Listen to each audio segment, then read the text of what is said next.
Can Walker international university గురించి చెప్పాలంటే faculty మొత్తం ఎంటైర్ జార్జియాలోనే one of the top faculty Ken Walker international యూనివర్సిటీలో ఉందండి. ఇప్పుడు మనకి దానికి బెస్ట్ ఎగ్జాంపుల్ మన రెస్పెక్టెడ్ రెక్టర్ గారు ఆర్చిల్ గారు ఆల్మోస్ట్ 21 సంవత్సరాలు ఎమోరీ యూనివర్సిటీలో వర్క్ చేయడం జరిగింది. So one of the top medical institute అనమాట. ఆర్చిల్ గారు తను సొంతంగా ఒక మెడికల్ కాలేజ్ని దాంతోపాటు సొంతంగా హాస్పిటల్స్ని ఎస్టాబ్లిష్ చేసుకోవడం జరిగిందండి. సో అదే can Walker international university. Okay.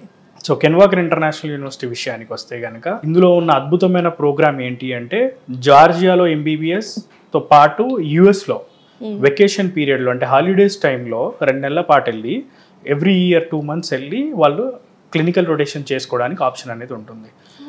So అసలు ఈ యుఎస్కి వెళ్ళాల్సిన అవసరం ఏంటి, అసలు ఏంటి ప్రోగ్రామ్ యొక్క డెప్త్ గురించి మనం మాట్లాడుకుంటే USMLE అనేది స్టెప్ 1, స్టెప్ 2, స్టెప్ 3 అని చెప్పి 3 steps ఉంటుందండి.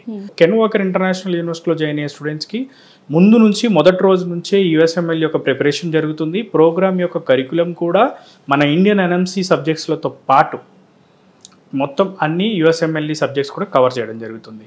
సో కాబట్టి ఏంటంటే స్టెప్ 1 అనేది 3rd year తర్వాత స్టూడెంట్స్ పాస్ అవుతారు. ఓకే. 3rd year అయిపోయిన తర్వాత వాళ్ళకి 4th year 5th yearలో స్టెప్ 2 ఎప్పుడైతే వీళ్ళు కంప్లీట్ చేసుకున్న వెంటనే వాళ్ళు అమెరికాలో ఉన్న యూనివర్సిటీస్కి మ్యాచింగ్ ప్రోగ్రామ్కి వీళ్ళు అప్లై చేసుకోవడం జరుగుతుంది పీజీకి.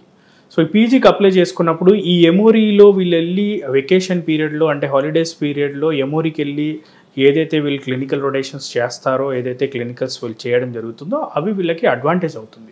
USMLE క్లియర్ చేసుకున్న స్టూడెంట్స్ ప్రపంచంలో ఎక్కడైనా they can do the practice. Super.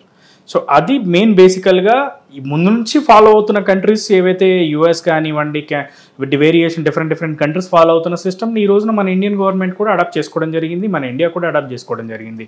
So ఈ కెన్ వాకర్ ఇంటర్నేషనల్ యూనివర్సిటీలో చదివితే ఉండే అడ్వాంటేజ్, ద మెయిన్ అడ్వాంటేజ్ అమెరికాలో పీజీ చేసుకోవచ్చు, అది కూడా ఫ్రీ ఆఫ్ కాస్ట్లో. ఓకే. పీజీ రెసిడెన్సీ కూడా అమెరికాలో ఫ్రీ ఆఫ్ కాస్ట్లో అవుతుంది. ప్లస్ దాంతోపాటు నెలకి $5,000 అనేది వాళ్ళకి స్టే ఫండ్ అనేది రావడం జరుగుతుంది. సో జార్జియాలో MBBS, అమెరికాలో ఫ్రీ పీజీ. ఇది కెన్ వాకర్లో ఉండే మెయిన్ అడ్వాంటేజ్. సో దీంతో పాటుగా చూసుకుంటే కనుక మన ఎడ్యుకేషన్ విషయానికి వస్తే క్లాస్కి 15 మంది మాత్రమే ఉంటారండి. ఈ కెన్ వాకర్ ఇంటర్నేషనల్ యూనివర్సిటీ యొక్క ఎడ్యుకేషన్ సిస్టమ్, కంట్రీ యొక్క ఎడ్యుకేషన్ సిస్టమ్ విషయానికి వస్తే వీళ్ళ దగ్గర ఈ రోజు ఒక క్లాస్ అయింది అనుకోండి, ఫర్ ఎగ్జాంపుల్ రెండో రోజు they have to give the seminars. Okay. రెండో రోజు సెమినార్ ఇవ్వాలి, రెండో రోజు చదవలేదు, మూడో రోజైనా కంపల్సరీ ఇవ్వాలి. దానికి కూడా మార్క్స్ అనేది యాడ్ చేసి ఇవ్వడం జరుగుతుంది. They clarify the doubts again and again. So కాబట్టి కన్ఫామ్గా ప్రతి స్టూడెంట్ కూడా చదువుతాడు. కెన్ వాకర్ ఇంటర్నేషనల్ యూనివర్సిటీకి ఒక 600 bedded హాస్పిటల్ ఉంది అండ్ ఆల్మోస్ట్ 5,000+ bedded హాస్పిటల్స్తో టైఅప్ ఉంది. 12+ హాస్పిటల్స్ ఉన్నాయి. So one of the best medical institute అని చెప్పొచ్చు. సేమ్ ఇదే ప్రోగ్రామ్ కొన్ని కంట్రీస్లో మనకి ₹1 కోటి స్పెండ్ చేయాల్సి వస్తుందండి. ఓకే.